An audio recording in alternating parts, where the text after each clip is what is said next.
warahmatullahi wabarakatuh. Kami dari kelas 12 ATPH SMK Gus Dur. Perkenalkan, nama saya Nafiatun Hidayah. Nama saya Rika Zulianti. Nama saya Fani Aulia Septiana. Di sini kami akan mewawancarai berkaitan dengan perkembangan tanaman sayuran yang berada di lahan SMK Gus Dur. Cekidot. Excuse me, Miss. Ya, Bisa kita meminta waktumu sebentar? ya, silahkan. Ada di lahan SMK Gus Dur ini ada tanaman apa saja? Di lahan SMK ini kita menanam ada cabai, tomat, terong, juga ada sawit, dan kacang panjang. Apakah ada selain ada taman buah atau apa mungkin? Untuk tanaman buah kita sudah tanam beberapa bulan lalu dan sudah panen. Dan sebagai gantinya kita menanam kacang panjang. Dan di sini sebelumnya kita mau mempelajari tentang perawatan tanaman cabai dan perkembangannya. Langkah apa yang pertama kita harus lakukan? Sudah pasti kita harus menyiapkan bibit dan media tanamnya, dan pastikan media tanam atau bedengan yang kita buat ini sudah dilakukan pemupukan dasar agar unsur hara makro di tanah terpenuhi. Ada lagi? Dan pernahkah Anda mengalami kerugian dari tanaman cabai ini? Untuk kerugiannya sih belum, tapi ada beberapa hama dan penyakit yang menyerang tanaman cabai ini. Namanya apa saja? Hamanya biasanya bisa dilihat wereng, dan biasanya juga kutu. Kalau penyakitnya biasanya terserang penyakit downy mildew. Seperti yang ini. Ya, jadi yang terkena ini daunnya moning ini harus diambil. Ya, ini harus diambil karena jika tidak diambil ini bisa menyebar ke seluruh tanaman.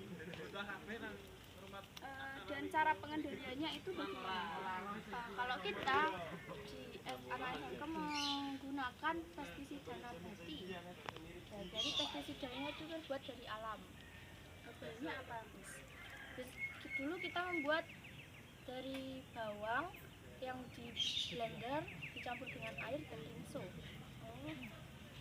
Jadi semuanya menggunakan organik ya di SMK Gus Dur. Ya, karena organik itu bisa menambah nilai jual plus ramah lingkungan, jadi tanahnya tidak terkena bahan kimia. Dan ini kira-kira berumur berapa, Miss? Berapa bulan? Kalau cabai ini berumur di sekitar 3 bulan. Dan ini sudah panen berapa kali? Ini untuk panen baru sekali, tapi buahnya muncul. Subur sekali ya. Ada juga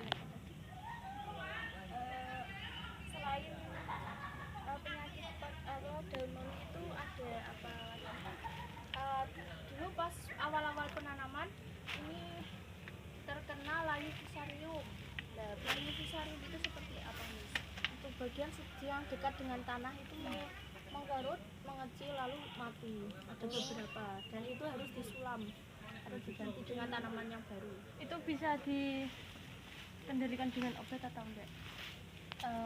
Bisa dikendalikan sebelum terkena layu fusarium, bisa disemprot dulu dengan pestisida nabati tadi. Dan menurut Anda gimana perkembangannya jika menggunakan pupuk organik dibandingkan pupuk kimia? Jika saya pikir kalau menggunakan pupuk organik itu sudah pasti bahannya lebih murah karena kita dapat dari alam sekitar. Terus tanah yang kita gunakan jadi lebih subur karena unsur hara makronya terpenuhi, makro dan mikro. Terus tetapi kekurangannya kadang tumbuhnya sedikit kurang panennya. Tapi kalau menggunakan kimia bisa lebih cepat plus bagus. Tapi juga itu tanahnya kalah kalau menggunakan kimia. Jadi lebih efektif menggunakan yang organik. Ya. Itu kalau Anda menggunakan pupuk organik asli dari alam itu Anda membuat sendiri apa beli dari orang? Kita bisa menggunakan sendiri karena pupuk organik bisa mudah dibuat dan kita bisa cari referensi di YouTube atau Google dan banyak lagi. Dan di SMK Gus Dur, pupuk organiknya itu apa saja? Kita memproduksi ada PGPR, ada MKP, ada POC, dan pupuk nabati yang hijau-hijau itu, dan juga yang paling super itu kita bisa membuat jakaba. Jakaba itu apa, Miss? Jakaba itu jamur yang muncul ketika kita proses pembuatan PGPR tetapi tanpa di mix, Jadi lebih efektif ya itu.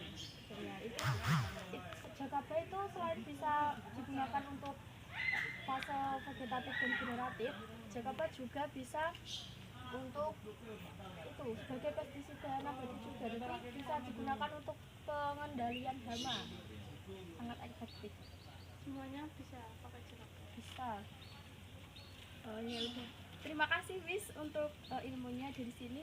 Kami jadi mendapatkan pengalaman baru terkait untuk perawatan tanaman cabai yang lebih efektif. Dan mungkin setelah ini masyarakat jadi lebih akan sadar dan akan pentingnya pupuk organik dan bisa menggunakan pupuk organik. Oke, terima kasih atas waktunya Miss. Sama-sama. See you. Miss, saya mau tanya, ini kira-kira umur berapa ya tanaman ini? Ini adalah jenis tanaman sayur kacang panjang.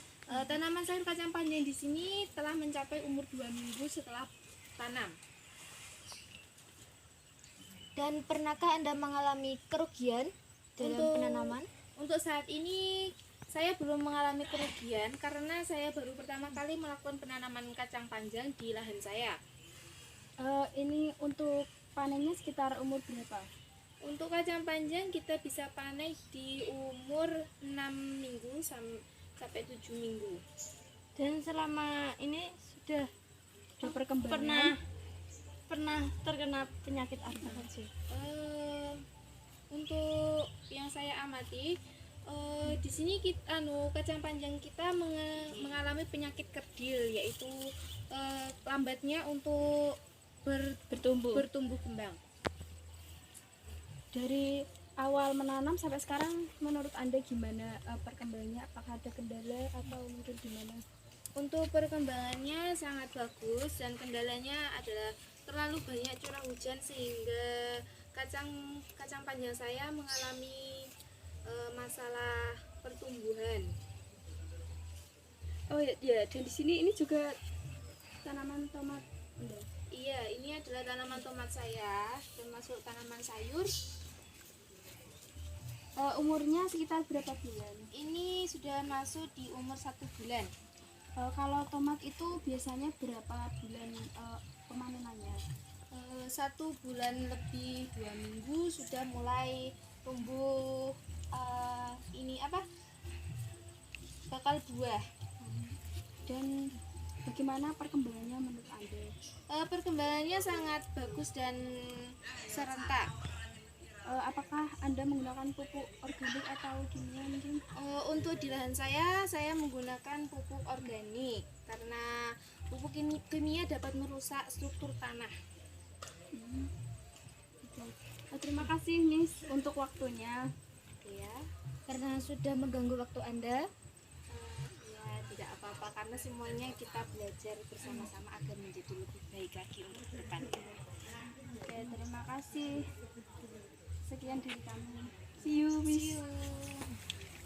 Jadi itulah sekelas video kami tentang perkembangan tanaman sayuran yang ada di lahan SMK Gus Dur. Sekian dari kami. Wassalamualaikum warahmatullahi wabarakatuh. See you next time.